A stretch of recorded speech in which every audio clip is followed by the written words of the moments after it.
Your true wealth is your time and freedom. Money is just a tool for trading your time. It's a container to store your economic energy until you're ready to deploy it. But the whole world has been turned away from real money and has been fooled into using currency. A deceitful impostor that is silently stealing your two most valuable assets, your time and your freedom. Welcome to the rabbit hole. We are entering a period of financial crisis that is the greatest the world has ever known. The wealth transfer that will take place during this decade is the greatest wealth transfer in history. Wealth is never destroyed, it is merely transferred, and that means that on the opposite side of every crisis there is an opportunity. I believe that the best investment that you can make in your lifetime is your own education.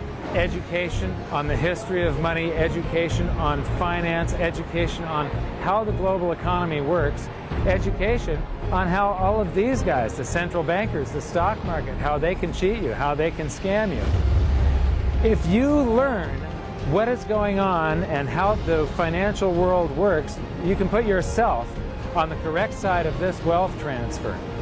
Winston Churchill once said that the further you look into the past, the further that you can see into the future. This program is all about creating your own crystal ball, being able to gaze into the future, being able to change this crisis, the greatest crisis in the history of mankind, into your great opportunity.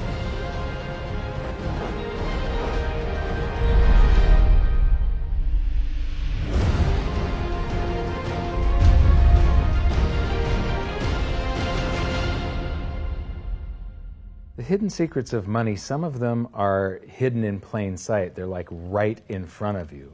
The way the monetary system works is something that isn't actually hidden away from all of us. It's out in the open, but it's complex and people just they can't see how it works. It's hard for them to imagine that we're living in such a hoax. Others are meant to be secret, but the truth is slowly coming out, like the Federal Reserve being a private corporation and not really part of the U.S. government. But when I started studying this, what I found was that there was no place that I could point people to where they could get it all in one spot.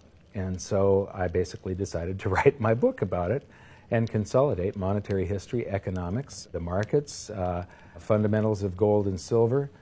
There's a lot of smoke and mirrors in economics, and I've sort of made it my job to lift the fog for people.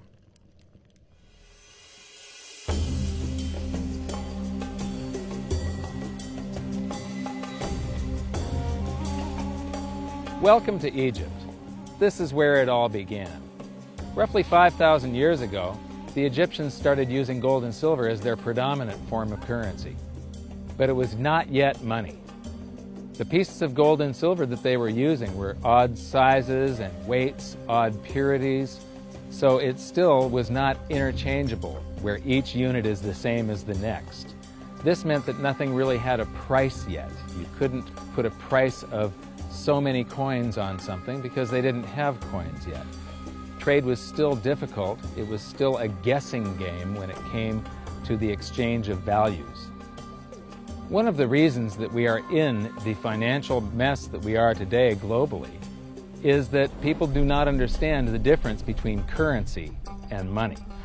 Currency is a medium of exchange, a unit of account. It is portable, durable, divisible, and something called fungible. Fungible means that each unit is the same as the next unit. A dollar in my pocket buys the same amount as a dollar in your pocket. Money is all of those things plus a store of value over a long period of time. Even financial planners, bankers, your accountant, they don't understand the difference between currency and money. The currency in your pocket is a medium of exchange. It's a unit of account because it's got numbers on it. It's somewhat durable, it's portable, it's divisible in that you can make change, and it's fungible. A dollar in my pocket buys the same amount as a dollar in your pocket. But because governments can print more and more and more of it and dilute the currency supply, it's continually transferring wealth out of your pocket, out of your bank account, to the government. and to the banking system. The reason that gold and silver are the optimum form of money is because of their properties. It's an easy medium of exchange because gold and silver store a large amount of value in a very small area. It's a unit of account. Pure gold has the same value all over the planet. So an ounce of gold buys the same amount here in Egypt as it would in China or in the United States. It's durable.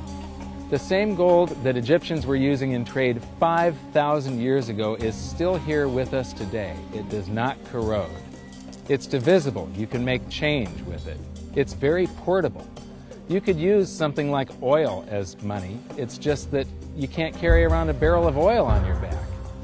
It's fungible. Pure gold is the same wherever it is on Earth. Pure silver is the same wherever it is on Earth. It's limited in quantity. That's the reason that it maintains its purchasing power. Governments cannot print it. Over the last 5,000 years, only gold and silver have maintained their purchasing power. There have been thousands upon thousands of fiat currencies, currencies that are unbacked by gold or silver, and they have all gone to zero. It's a 100% failure rate. In the past several years, I've spoken in many countries about the crisis that's coming, and a lot of people think that they're going to be okay in their country, that it's only going to happen to the United States or maybe the United States in Europe. But what they don't realize is that this is a global phenomenon. I got to show you something here. This is base currency in the United States. This is the number of paper dollars that exist, basically. It took 200 years to go from no dollars in existence to 825 billion. And then we had the bailouts, and then we had QE1, quantitative easing, 1, then QE2, and then we had QE3, and then QE4, and then soon we're going to have QE57 and QE382. And it isn't just here. This is what the Canadian currency supply looks like.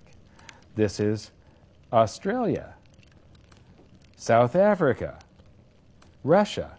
Now, this starts out in just the year 2001, and this is like 18 times more currency in existence in a little over a decade.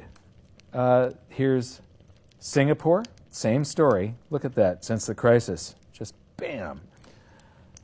India, China, every government on the planet is doing this insane deficit spending and expanding their currency supplies, doing bailouts, and history shows that there is no example of this turning out well. So that all seems pretty scary. However, this is going to happen, and you can only play the hand that you're dealt. But the great news is that gold and silver always end up doing an accounting of the expansion of the currency supplies. Basically, the will of the public and the free markets. When governments do this kind of stuff to their currency supply, they debase it. Eventually, it comes back in inflation. People sense the loss of their purchasing power. They rush back to gold and silver, and they bid the value of the gold and silver up in the country until it meets or exceeds the value of all the currency in circulation. This is a process that's been going on over and over again throughout history, except this time it's happening on a global scale. It has never before happened in all countries at once. And that means that this is the greatest wealth transfer in history. Therefore, it's the greatest opportunity in history, and it's not going to happen again in your lifetime.